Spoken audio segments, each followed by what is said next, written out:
House Republicans are again wasting my money and your money with another hearing that is meant only to placate the conspiracy theorists and the extremist partisans and the liars who are committed to making the case that every element of government has been weaponized against them, that Joe and Hunter Biden and the so-called Biden crime family, if you can imagine such a term, are being given special treatment and certainly should have been arrested long ago.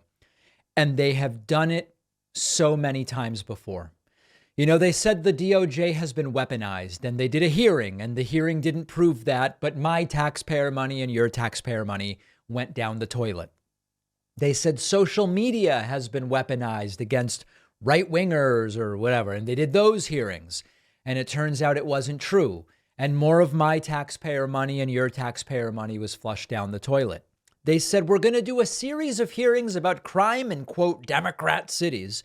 They did one in New York. They said there would be more. The New York one backfired spectacularly, and we haven't heard another word about it for months. And now it's the IRS whistleblower hearings. CNN, second IRS whistleblower goes public at House Oversight hearing about the Hunter Biden probe. There are two whistleblowers, alleged whistleblowers, whose testimony alleging that the Hunter Biden criminal probe was mishandled has ignited a firestorm among House Republicans. One of the two whistleblowers speaking for the first time publicly, Joseph Ziegler, a 13-year IRS special agent with the Criminal Investigation Division. So listen, this guy showed up and he said, it appeared to me, based on what I experienced, that the U.S. attorney in Delaware in our investigation into Hunter Biden was constantly hamstrung, limited, and marginalized by DOJ officials as well as other U.S. attorneys. All right. I mean, listen, this is the guy's opinion and he deserves to be heard. Whether we need these massive hearings at huge taxpayer expense where they make essentially no headway in proving a damn bit of wrongdoing by anybody are really a waste of time. Now, I'm going to start with something. Let me explain what I'm going to show you first. Marjorie Taylor Greene, to try to get attention and to try to score some political point, what point it is, I don't know, actually held up censored versions of the Hunter Biden penis pictures. Now, I'm going to play a clip. I'm going to tell you in advance that the pictures have big black boxes over the sensitive elements. That being said, you could argue they are still graphic. They're completely compliant with any broadcast standard. So everybody relax, but they aren't fully blurred. Okay, here we go. Marjorie Taylor Greene putting up these large blow-ups of Hunter Biden's sex pictures. This is what the big thing they wanted published on Twitter was, that Twitter wouldn't publish.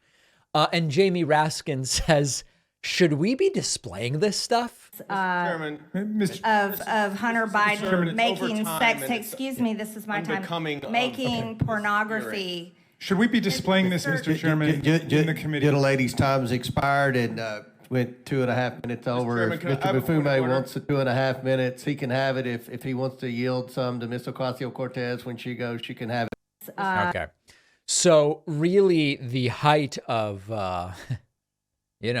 maturity and relevance, as you can imagine, this was basically the signal for how this entire hearing was going to go. And we're going to go through some other elements of this. It seems really that the big bombshell is that Hunter Biden isn't good at taxes. And Hunter Biden has negotiated a plea deal and it's being adjudicated. So why that's newsworthy or worthy of hearings, I don't know. Here is our friend Jamie Raskin indicating you're not going to hear evidence of wrongdoing in these hearings. At today's hearing, we're going to hear about wrongdoing by Hunter Biden, who's pleading guilty on 2 tax charges and a gun charge next week. We'll hear about the back and forth among investigators, prosecutors, and a Trump-appointed U.S. attorney, over a dozen people who spent 4 years investigating the president's son. We'll hear about how they disagreed on investigative steps and what criminal charges, to bring all normal stuff in government investigations that doesn't usually lead to a congressional hearing. But one thing you will not hear today is any evidence of wrongdoing by President Joe Biden or his administration. Like every other try by our colleagues to concoct a scandal about President Biden, this one is a complete and total bust. In fact, the ongoing case that the majority invites us to interfere with today is actually a striking illustration of the success of the American system of independent prosecutors operating under the rule of law and outside the realm of the kind of political influence my colleagues are trying to exercise today. Jamie Raskin is spot on. Let me simplify what he is saying. He's saying two things. He's saying, number one, we have all these hearings. You're not going to hear any evidence of wrongdoing by Joe Biden or his administration. You're going to hear about Hunter Biden. You will hear who is not involved with the government. Remember, Jared Kushner was involved with the government. Ivanka was involved with the government. Hunter Biden's not involved with the government, the administration. You'll hear about him. And there's going to be no wrongdoing by Joe Biden. And number two, if anything, we have evidence that the separation of powers worked because we have the DOJ under Joe Biden successfully prosecuting the president's son. This is evidence of success, not of failure. This is evidence of impartiality, not bias. But they don't care, and they want to keep wasting and wasting and wasting your money and my money.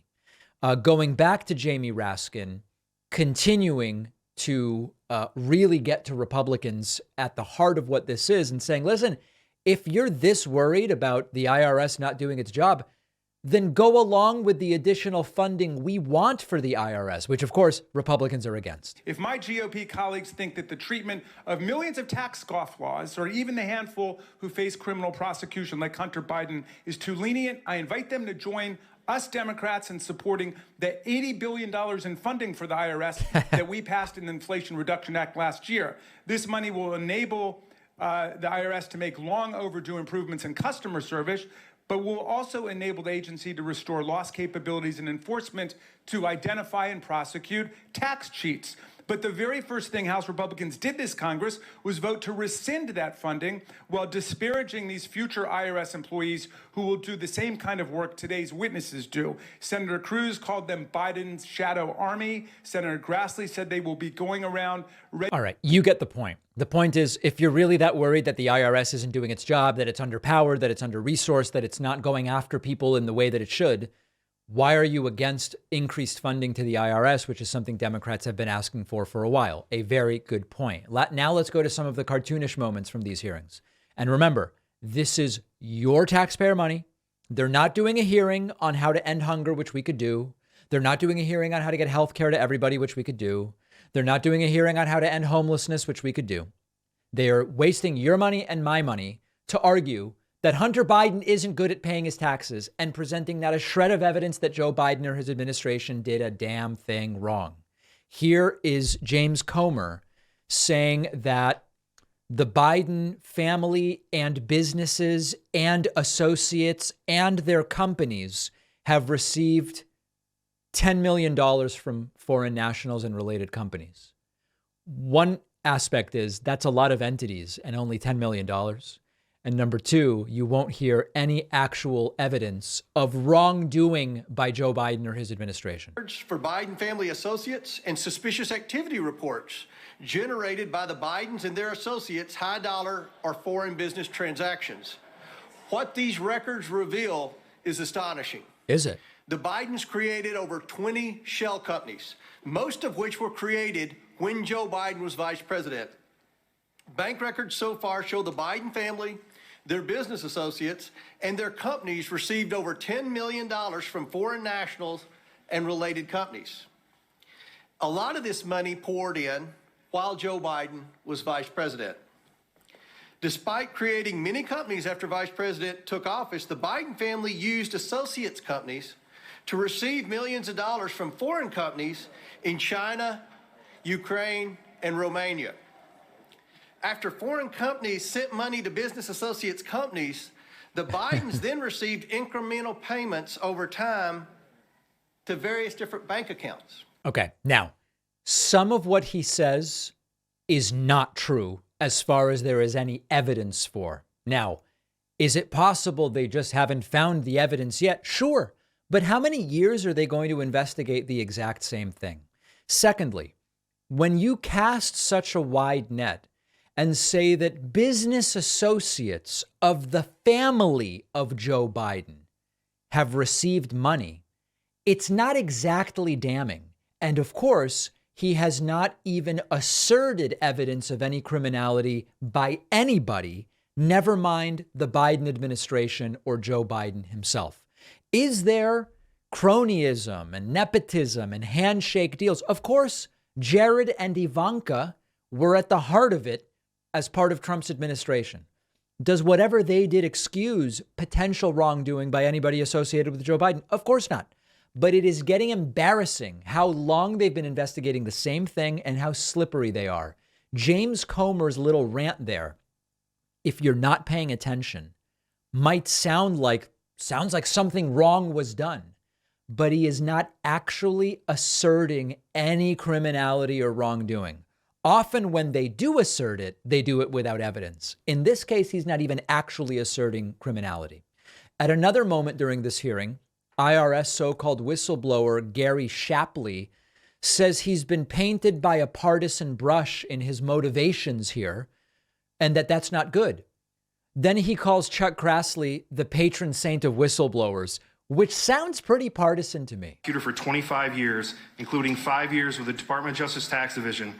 I'm also grateful for Empower Oversight, a nonprofit whistleblower group whose president, Tristan Levitt, was previously nominated by President Biden to the Merit Systems Protection Board and unanimously confirmed by the United States Senate.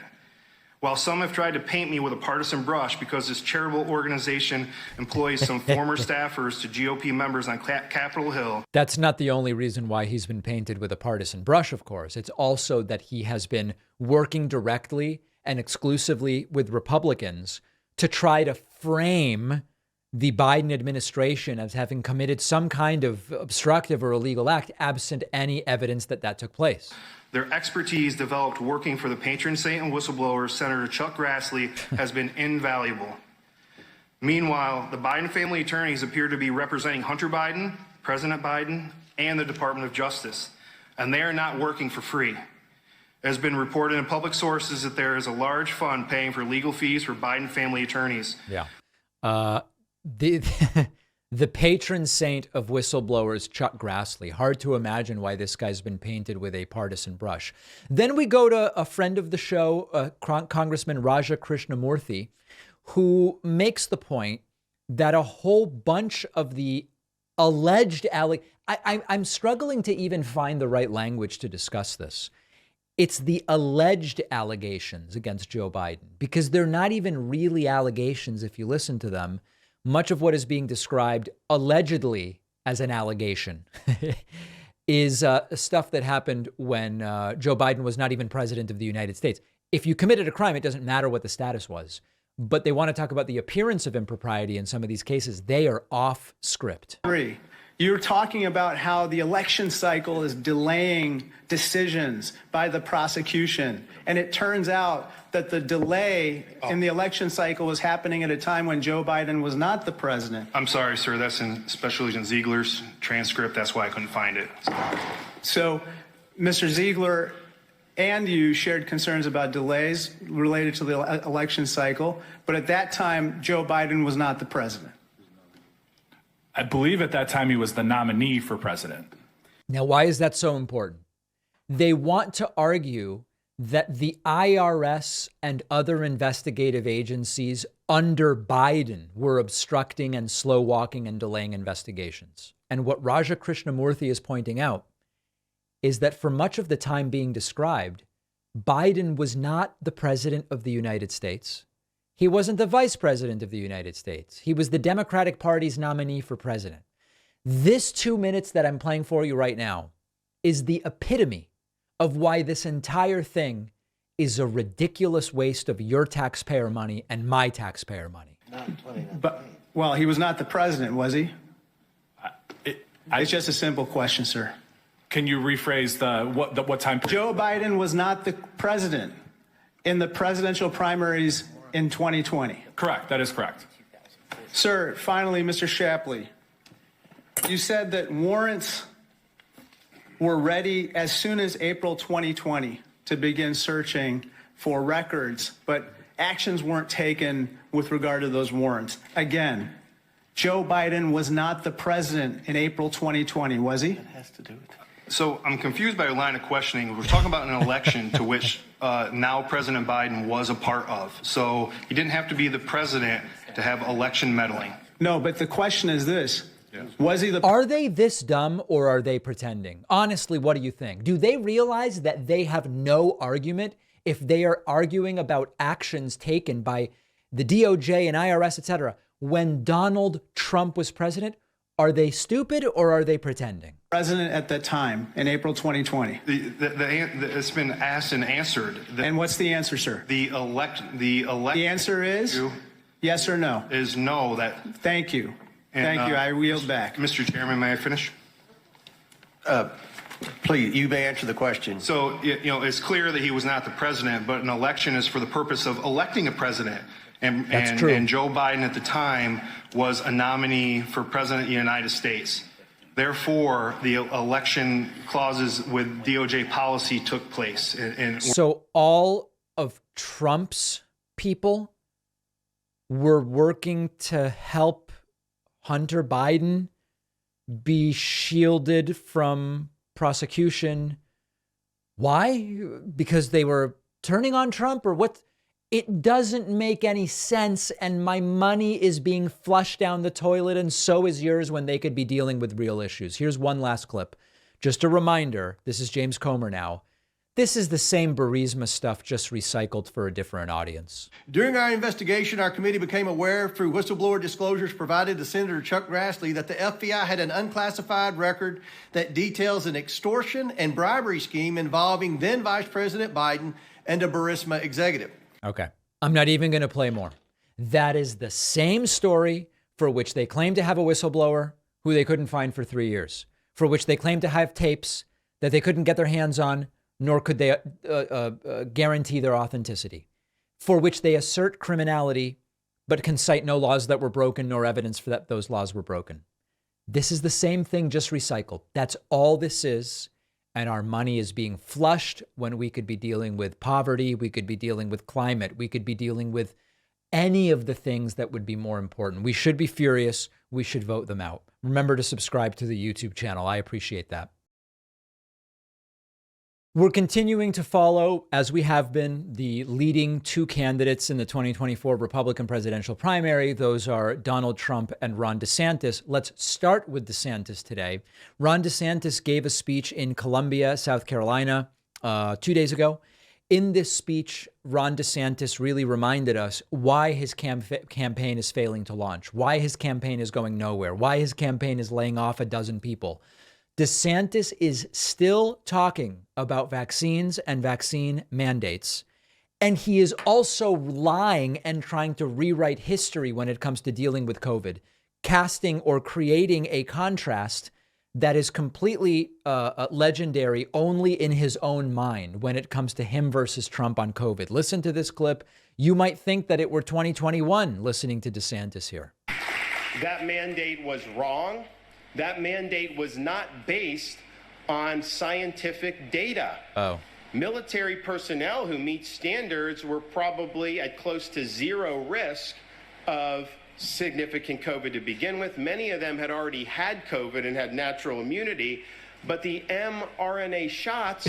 It's just nuts that he's still talking about this as if this is going to win him a nomination. ...were shown not to prevent the infection and transmission of COVID. Right. So you have individuals that had already had it, they didn't want to take the shot, and then they're being forced to take something that they don't want to take, or perhaps potentially lose their career. Right. So that was wrong. That was an example of civilians and political people bowing to the hysteria in society at the time about COVID and trying to jam that down the throats of our military service members.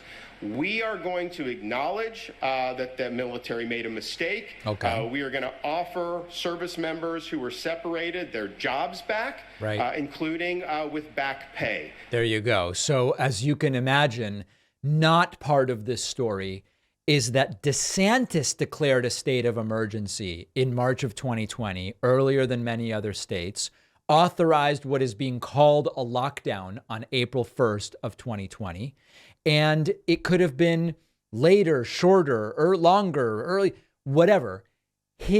Whether it was right or wrong, by the way, he's trying to rewrite history on this thing. Now, he did then reopen in what is arguably an irresponsible way. The point is, rewriting COVID history to try to win a Republican primary against Donald Trump, who's got more than twice the support you have in almost August of 2023, is a losing battle.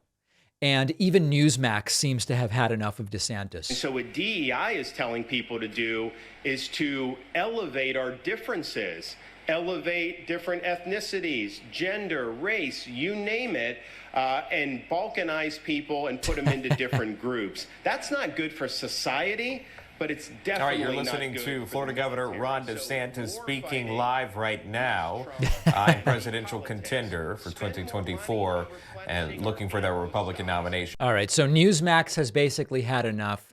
Here's one more clip from this just electric speech from Ron DeSantis, literally winning him tens of votes, I'm sure. To be yet another institution in American life that gets infected with the woke mind virus. Oh, boy. This is changing the character of the military. It's changing the culture of our services, and it's creating a situation in which great warriors have been driven away, and recruiting is at an all-time low post-abolition of the draft and the Vietnam conflict. In reality, there are record numbers of people wanting to join the military from DeSantis's own state of Florida. And as was pointed out by CNN anchor Jake Tapper during the recent interview with DeSantis, even those who are in the age that they might join the military rank wokeness as 9th on the list of concerns about the military. And that's once you have eliminated from that list the obvious concerns about being far from your family, getting injured, getting maimed, or getting killed. You've got to eliminate all of that. And then wokeness is the 9th largest concern for potential members of the military. He's making it all up, and it is not helping him. He continues to struggle to stay above 20% while Trump is actually gaining support. Trump was at 45 in late March and then around low 50s and just slightly climbing into the mid 50s. DeSantis is failing. And there is a real question as to whether this guy even has a path to the first primary. We'll watch it. We'll follow it. We'll see where it goes.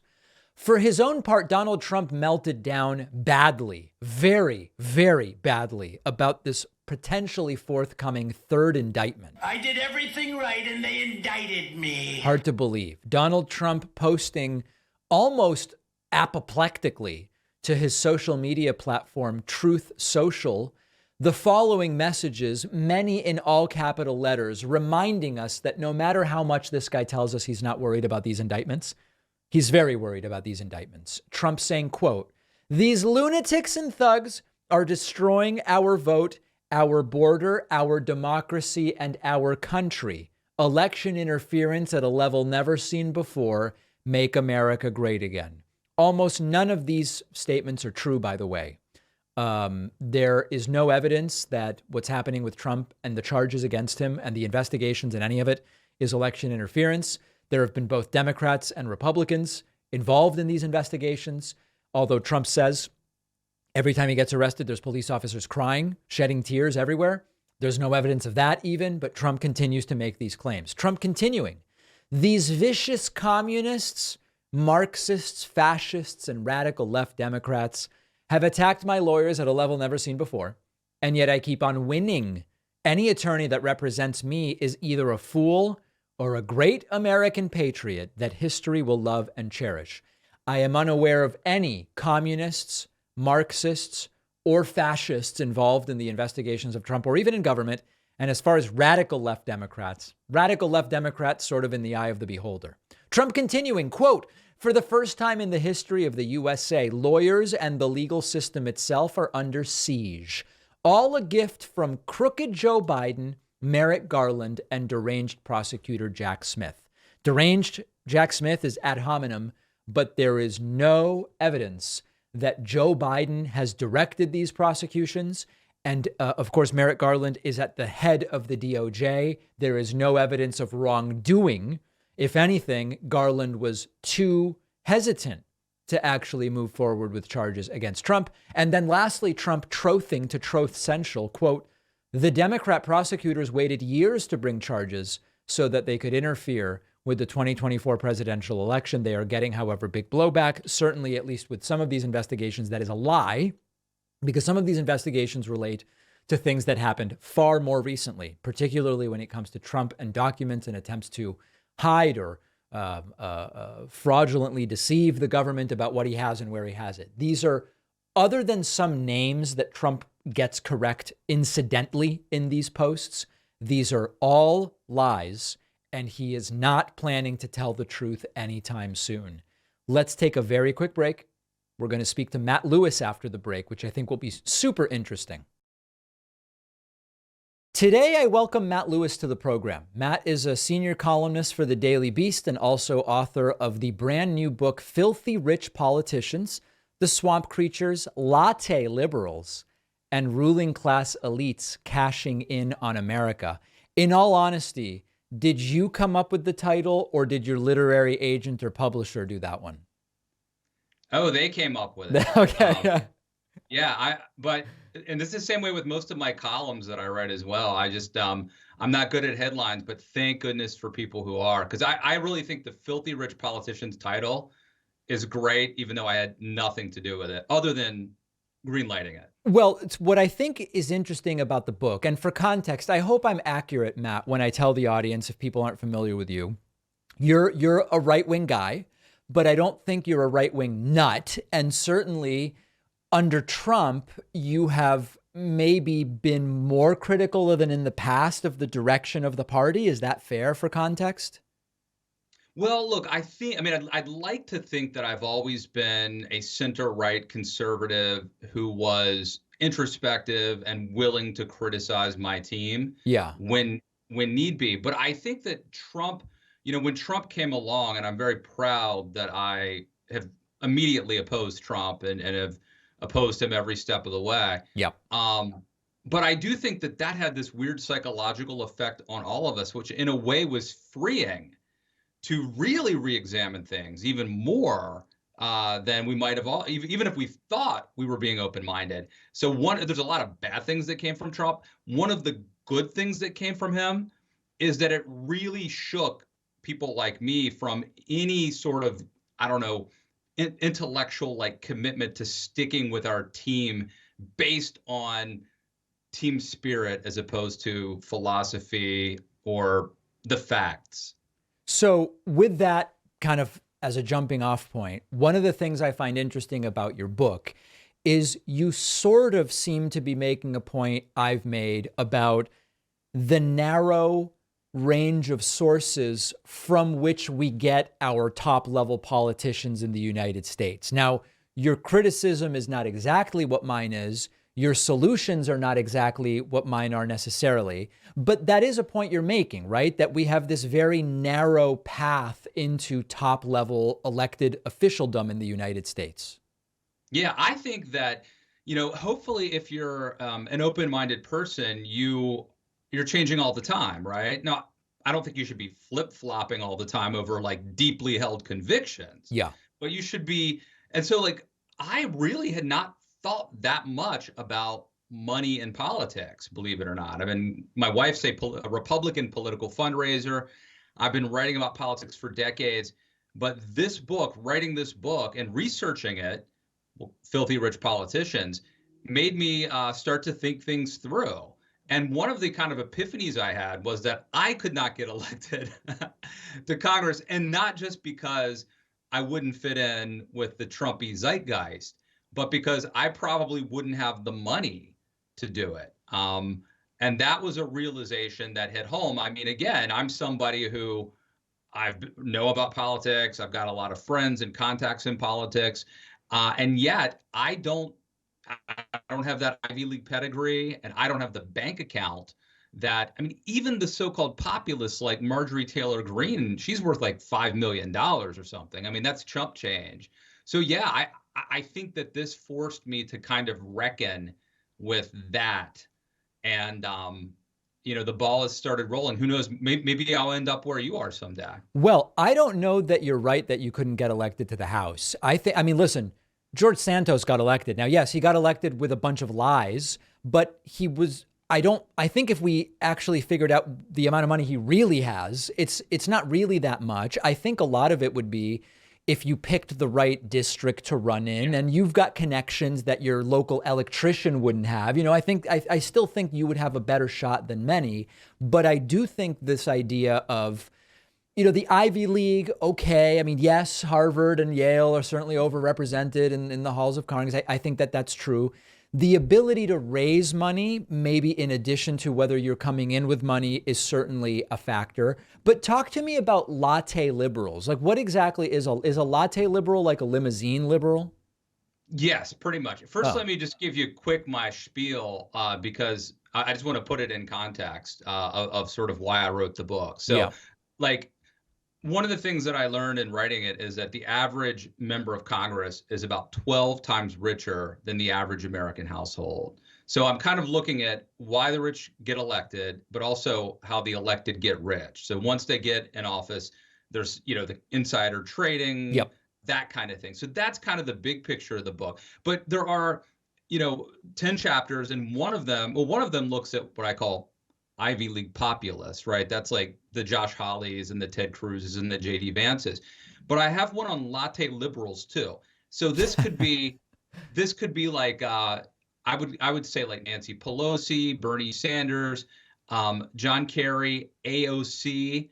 And basically what I'm looking at here is hypocrisy. Okay. So just to give you like one example of many, AOC showing up at the Met Gala wearing that tax the rich dress, I felt like was, somebody who's like dressing up in a designer dress, going to not only a posh, sort of cosmopolitan affair, but also a very expensive one. And yet she gets to also play the populist, at the same time. It's really a win-win for her. And I found that, kind of disingenuous. And I think that it's the kind of thing that turns off a lot of working class folk out there. I also think that most of the book looks at money specifically, like politicians who are cashing in. But I think in this case, it had more to do with like the attention economy. I think it's also corrosive, but just in a slightly different way. I think there are two different groups there. When I hear you say Pelosi and John Kerry, okay, I mean, a bunch of Pelosi and Kerry's wealth is actually from their spouses, but still, okay, so that's one category. I don't know that AOC has really cashed in. The dress was borrowed. I mean, yes, I agree. But by the way, I agree that when I found out about the dress, I was like, very much the wrong move. But it's not her dress. She borrowed the dress. Sometimes people borrow jewelry for Rolling Stone shoots or whatever. Bernie, I think he's got a couple $1 million, but he's been making six figures for 40 years and he's in his 80s. Unless you're terrible with money, you're gonna have that amount. I understand that it's not average, but it's also not, I mean, a couple $1 million, including property, one property that was left to him from someone who died or to his wife when you're in your 80s, it's actually nowhere near the top couple percent. So I think there's a couple categories here, but I think you are getting at the tension between what happens up until the point at which you get into these positions of power and the promises one makes, then the opportunities that present themselves either because you seek them out or because it's the way the system works once you're in power, and then whether it creates a tension with how you choose to legislate. I think that's what ties the four people you mentioned together. Yes. And I would agree that, I mean, if people are changing the way that they vote based on money, that is a really bad type of corruption. And I'm not, generally not leveling those charges in this book. I do think like the average member of Congress now is a millionaire. More than 50% are millionaires, but it's only about 7% of the population in America. So there's a big disconnect. So even though Bernie Sanders is far from being the richest member of Congress, even he would be a little bit out of touch with Joe Sixpack. Obviously, I think there's something, the irony of him being, you know, a social democrat that's tied to this. And in the case of Bernie Sanders, you know, I have a little section in the book about book deals, how politicians cash in on book deals. Bernie Sanders literally said, you know, I wrote a best-selling book. You could be a millionaire if you wrote a best-selling book. Right. Which I'm like, fair point, Bernie. I hope I do. I hope it works out for me. But that was a great line. The other thing that comes up with Bernie is his wife, Jane. Who he has throughout many decades found ways to pay her, including making her his media buyer. You know, typically this is actually a profession. There are people who like, that is what they do. They're media buyers on campaign. They take the campaign money, they buy TV ads, and they get a percentage of it. It's a pretty good life. Bernie made Jane his media buyer, even though she had zero experience doing that. It certainly smells swampy. And so, but I will concede this section on latte liberals and the one on Ivy League populists are both different from the rest of the book, because by and large, these are younger politicians who have not yet kind of cashed in and gotten to that Nancy Pelosi, John Kerry level. Yeah, I didn't know about Bernie hiring his wife in that capacity. It reminds me of, you know, Trump hiring Laura Trump and Kimberly Guilfoyle and that sort of thing. So to some degree, I mean, okay, so on the one hand, it is more difficult for large swaths of people to even make it into elected office. To what degree do you think the self-selection bias plays a role in that lots of the people, like, for example, I think Neil deGrasse Tyson would be a super interesting person to be, you know, maybe a senator. I don't know. And people would say, well, he has no political experience.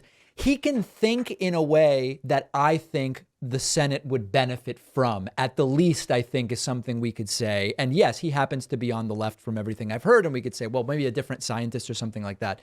But a lot of people like that aren't interested in going into politics, in part because of some of the very things that you point out in the book.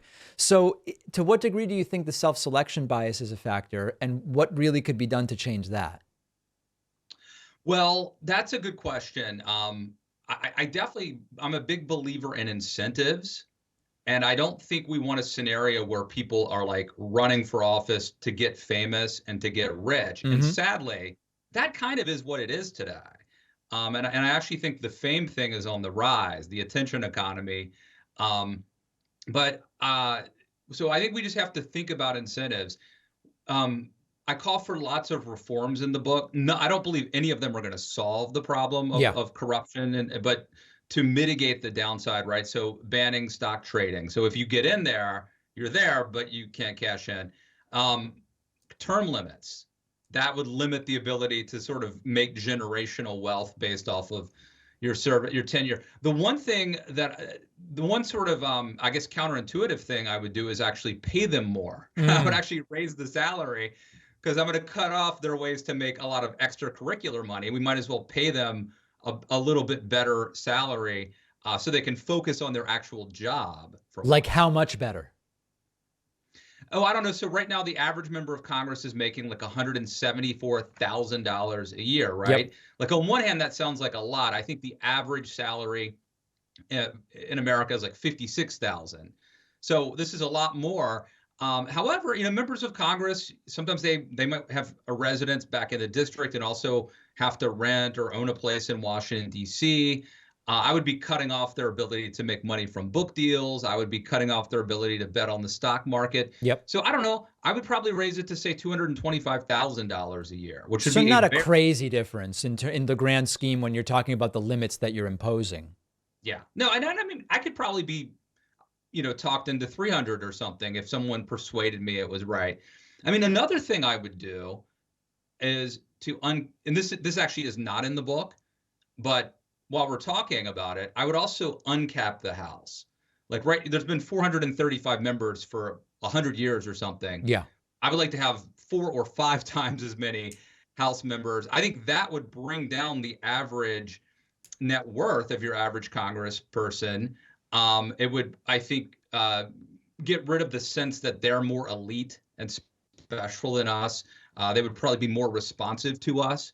And then I think that $225,000 salary would be pretty appealing. What's interesting about that is I don't have the number in front of me, but I know a couple of MPs in Canada. And I was shocked when they told me that based on Canada's population and the number of them, they represent a fraction of the number of people that an American member of the House represents. I think right now it's about 750,000 in the US. And I don't want to say what the number is in Canada. I don't remember. I think it's a lot less. What you're proposing is that AOC or Marjorie Taylor Greene, instead of representing 750,000 people, they might only represent 125,000 people. You think that not only by opening up more seats, it would kind of widen out the types of folks that serve. Would constituents be better represented as well by default because there are fewer of them represented by each member? Oh, definitely. I think a lot of the problems of gerrymandering would go away. And also a lot of the problems of feeling like you're not represented or that your member of Congress is out of touch with you. That was one of the things that I found in writing Filthy Rich Politicians is this Pew Research survey where 75%, about 3/4 of Americans felt like their member of Congress was more focused on their own interests than on we the people. And I think it was 72% of Americans survey described their member of Congress as, quote, selfish.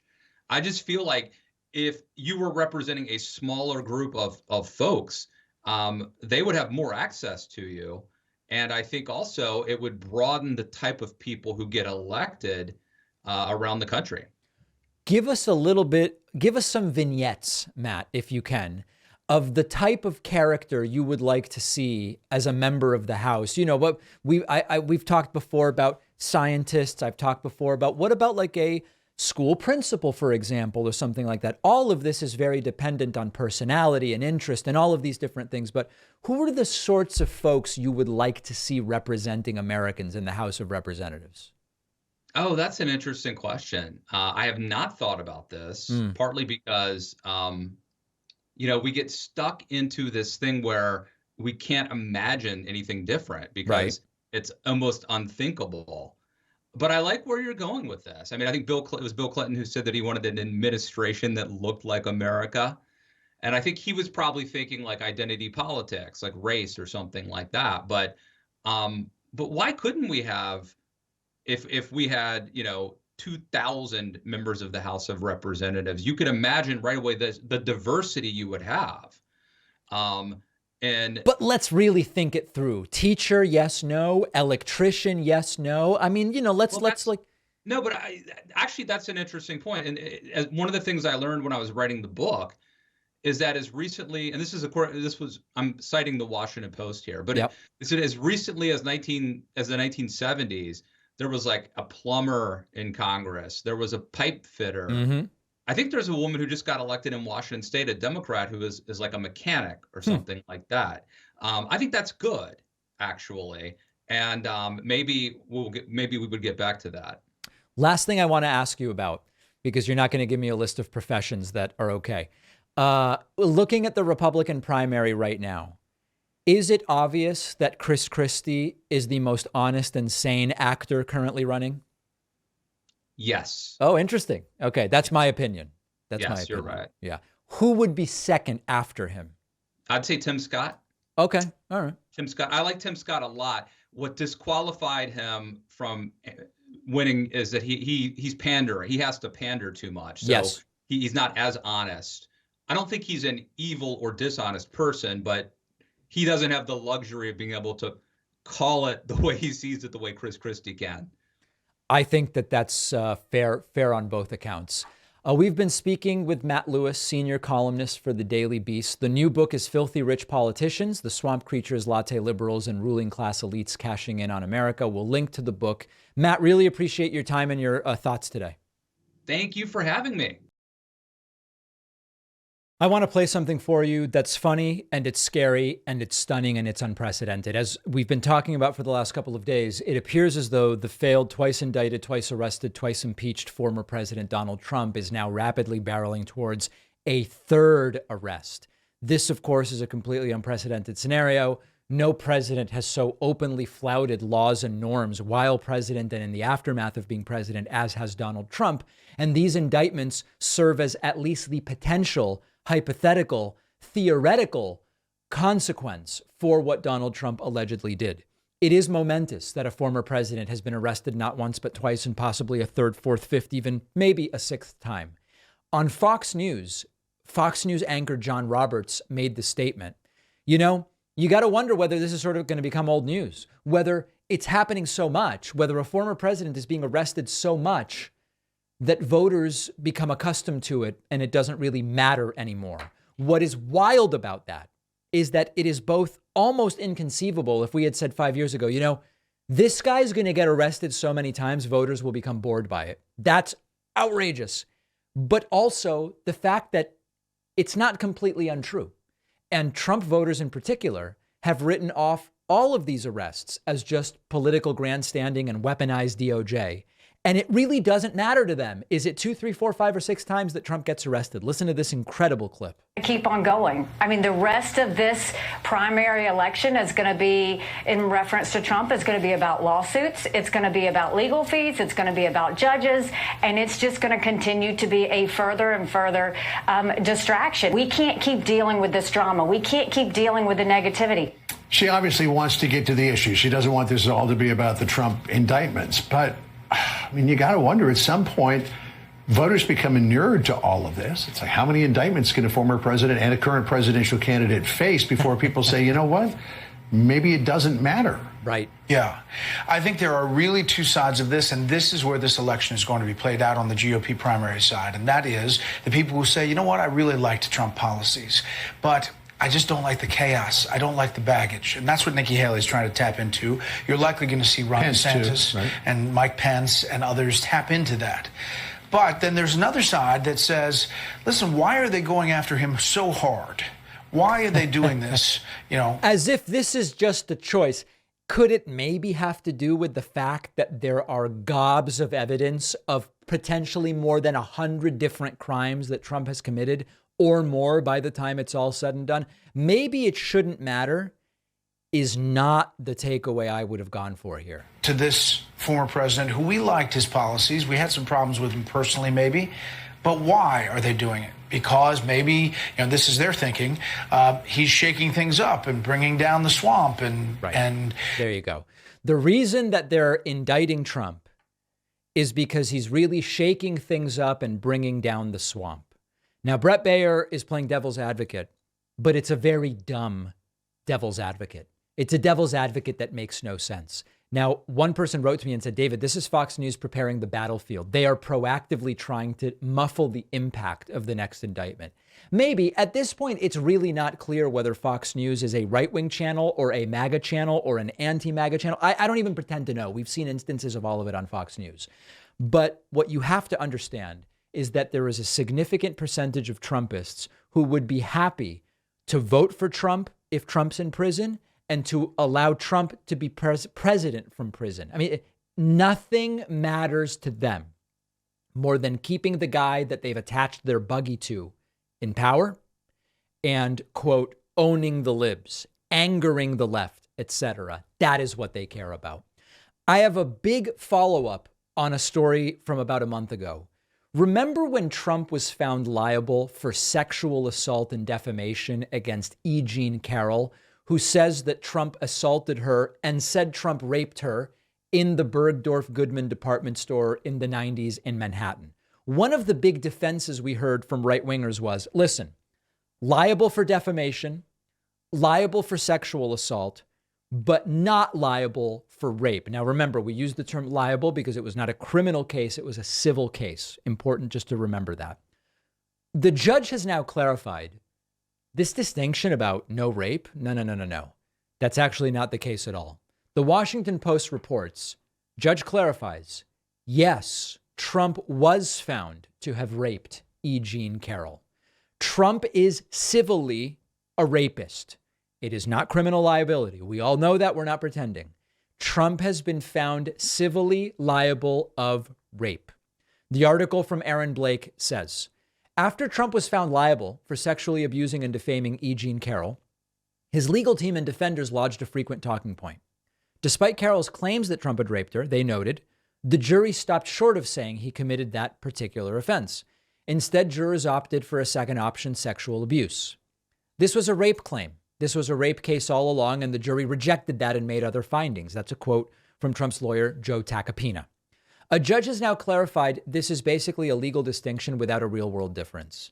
He says what the jury found Trump did was, in fact, rape, as commonly understood. This is a big deal. The filing from Judge Lewis Kaplan came as Trump's attorneys sought a new trial and have argued that the jury's $5 million verdict against Trump in the civil suit was excessive. The reason they argue is sexual abuse could be as limited as just groping a victim's breasts, Kaplan roundly rejected Trump's motion Tuesday, calling it entirely unpersuasive, saying, quote, the finding that Ms. Carroll failed to prove that she was raped within the meaning of the New York penal law does not mean that she failed to prove that Trump raped her, as many people commonly understand the word rape. He added, indeed, as the evidence at trial recounted below makes clear, the jury found that Mr. Trump, in fact, did exactly that. Kaplan said New York's legal definition of rape is far narrower than it is understood to mean in common modern parlance, requiring forcible, unconsented to penetration with one's genitals. Okay, you get the point. The incredible takeaway here is that we now have a twice impeached, twice indicted, twice arrested, civilly liable rapist easily running away with the Republican nomination for president for 2024. You know, I remember after this jury verdict came in, there were some MAGA people saying, this made me want to vote for him even more, which is really quite a sick thing. And of course, the behavior Trump was found civilly liable for is very much in line with everything we know about Trump. We remember the stories about Trump saying he used to like to walk into girls' dressing rooms at his pageants because he knew, they couldn't stop him. He could get in there because he ran the pageant or whatever the case may be. This guy's sick. We know that. And this is not just a question of wild allegations, the way they make about Joe and Hunter Biden. Civil liability, evidence, indictments, et cetera, et cetera. And the judge now clarifying Trump was found liable for rape in every realistic sense of what these words mean. We have a voicemail number. That number is 219-2-DAVID-P. One of the things that really bothers me about this show is when I get criticized for saying things I did not say. And this voicemail is an example of that. It relates to gas prices. Take a listen. Yes, excuse the previous Boy, I'm struggling here, Mr. Pac-Man. All right. Anyway, I Here we want to go. make a comment about, you said that gasoline was down to $1.50 when you had your piece yesterday on inflation. No. And there's nowhere in the country where it's $1.50 a gallon. Okay, listen. I said gas was down by $1.50. By $1.50. Gas reached a high of just over $5 a gallon some time ago. It's now at $3.50 a gallon. $5 to $3.50 is a decline of $1.50 per gallon. I never said gas was down to $1.50. It was down by $1.50. Please, I'm begging you, criticize me for things that I say. I'm doing everything right that I can. I did everything right and they indicted me. And I'm somehow still being attacked for things I didn't really say. Okay, might have just been a misunderstanding, but no, gas is not $1.50. Gas is down by $1.50. Very exciting stuff. All right, we have a fantastic bonus show for you today. Sign up at joinpacman.com. You can use the coupon code to get a discount. We've got the coupon code SADTRUMP. We've got the coupon code 24 starts now. We've got the coupon code indicted again. There will be future coupon codes as well. Use any coupon code or not at all. You'll get access to the bonus show. the commercial-free audio and video stream of the show, all of these different things. And remember, more than 6,400 copies sold of the now best-selling children's book on critical thinking that I wrote. What? How did I do this? I don't know. But you can check out the book in Kindle or paperback form at davidpakman.com/book. Remember, if you bought the book, come back and review it. We're finding only about 5%, 1 out of 20 buyers are reviewing it. If we could get that to 20%, we would be crushing. Review the book if you bought it. It costs nothing. I'll see you on the bonus show. We'll be here tomorrow. And then it's the weekend.